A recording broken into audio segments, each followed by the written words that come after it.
All right, what's up? What's up, universe? If you're listening to this, this is going to be a time where the truth may appear not quite real, proper, correct.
What's happening? Let's check that out again. This is a much longer time lapse that I made today.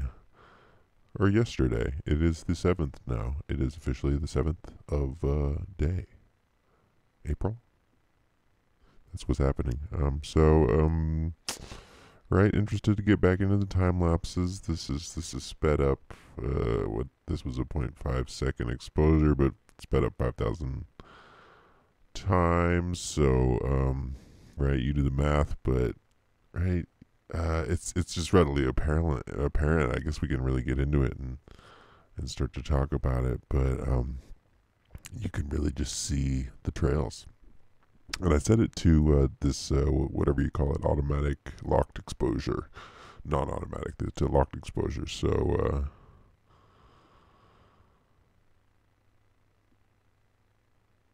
the sun is very bright for that first portion, but then you definitely do not get that same sort of staggering towards the end of the day, which I guess would be the exposure correcting itself for that. So there is definitely a clean transition into the evening, as we see there. I'm just gonna roll it back one more time.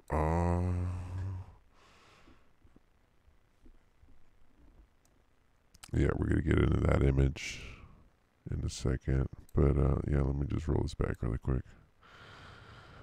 You can tell that basically all of this material here is non-cloud, non-natural forming. Everything in the sky that you see passing by is sort of a later iteration of some sort of man-made created type of trail. And in this first image, you can see it pretty clear. You can see it pretty clear.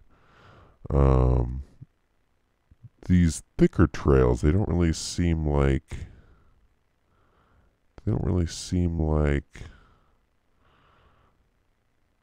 contrails, like specifically because they're so wide. I don't know if you can tell from this image, but this is quite wide. This is much wider than you would normally see out of the exhaust, directly at least. So it's definitely had some time to dissipate, but seemed to have almost more sort of girth than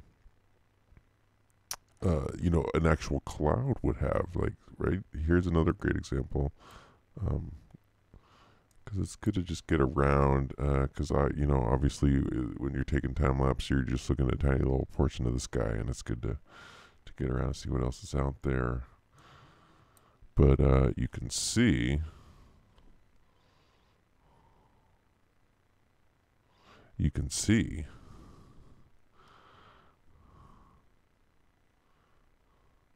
um, you can see very clearly, basically, that these are non-real clouds. I'm just gonna run this time lapse again real quick.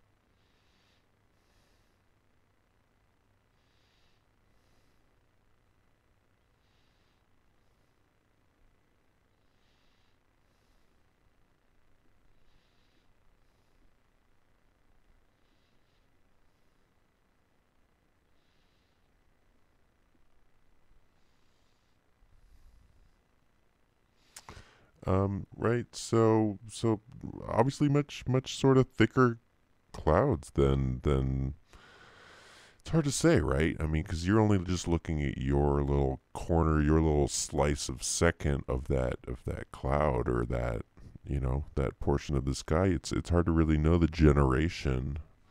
Um, and even in a time lapse, you're really only seeing that little portion. You're not seeing sort of the full life cycle of any of these clouds. You're just seeing sort of a small portion of them flying by.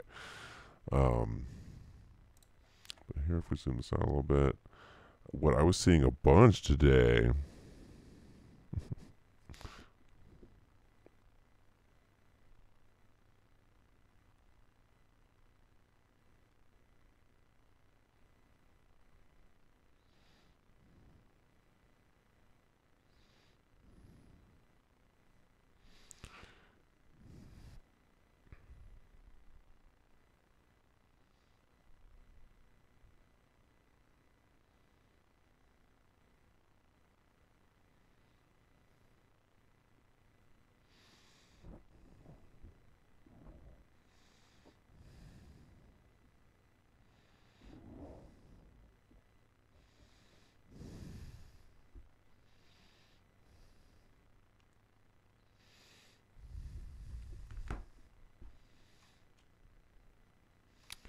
Yeah, sorry guys, a little spaced out,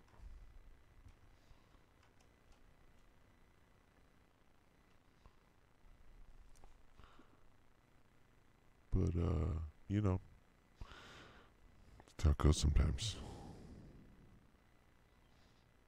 I was just noticing a lot of these sort of following the same path, right? There's here you could see about 3 or 4 of them. In other places I saw, 5 or 6, all in the same, different sort of cycles in their cycle.